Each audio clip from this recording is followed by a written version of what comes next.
Bijna niets is zo urgent op de politieke agenda als de stikstofcrisis. Los van hoe deze aan te pakken, pleiten natuurbeschermers voor het verminderen van stikstof. In Limburg is de impact op de natuur op meerdere plaatsen te zien, zoals hier in Oostrum. Goedemorgen Michel. Jij zei ik wil graag hier beginnen. Waarom? Ja, we staan hier eigenlijk, net achter mij zie je jeneverbessen. Dit is het grootste jeneverbessenstruweel van Zuid-Nederland, dus echt alles onder de grote rivieren. 50 hectare groot, binnen een gebied van 200 hectare. Het is een hele bijzondere plant. In die zin, het is de enige boomstruik zeg maar, die wettelijk beschermd is. Nou, 25 jaar geleden kwam eigenlijk het lastige. Toen zagen we op een gegeven moment dat de jeneverbessen werden ouder. Maar er kwamen te weinig jongen. En dat wil zeggen dat voor het bestaan van die jeneverbes kwam in gevaar. Nou. En toen werden we wat onrustig.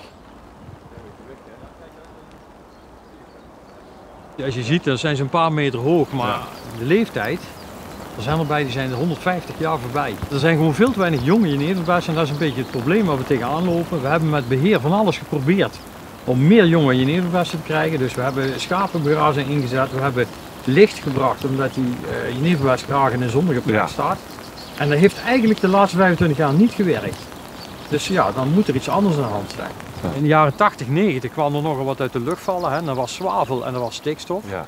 Nou, die zwavel die is inmiddels een heel eind opgelost, want dat zat vroeger in onze brandstoffen. De zure regen had je toch? De zure regen. Ja. Maar de stikstof is nog steeds een probleem. Dat valt nog elke jaar een kilo of 20 zuivere stikstof per hectare naar beneden.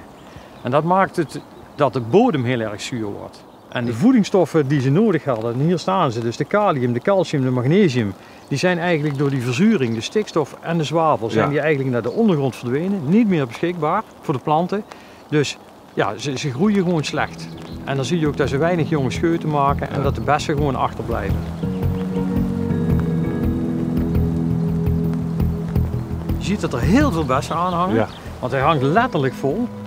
Maar nog geen 1% van die bessen is kiemkrachtig. Dus is sterk genoeg om een jonge jeneverbes te maken.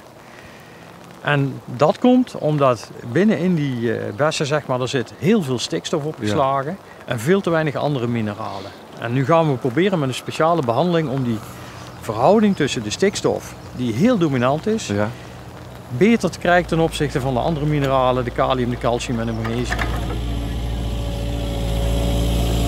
We hebben gaten geboord, daar hebben die stoffen, die mineralen die missen, die hebben we erin gebracht en die hebben we eigenlijk bij de wortels gedaan.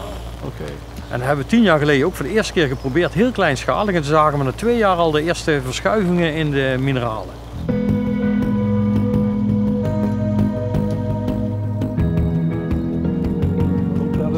Naar de jongen toe? Ja, we lopen nu naar een plek toe waar we... Ja, er is ruimte gemaakt voor de jeneverbes en er is meer gebeurd. Hè? En dit is onder meer het resultaat.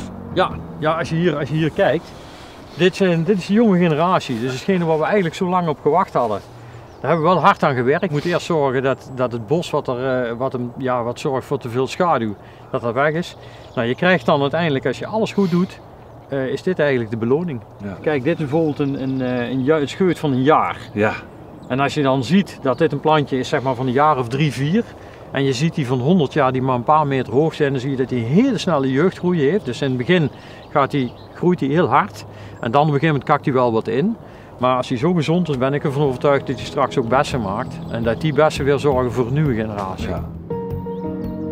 De jeneverbes is dus één van de planten die een handje geholpen moet worden. Een plant die niet voor niets op de rode lijst staat. Zometeen zakken we af naar Midden-Limburg, naar een bijzonder gebied, namelijk het meest zuidelijke stukje peel van ons land.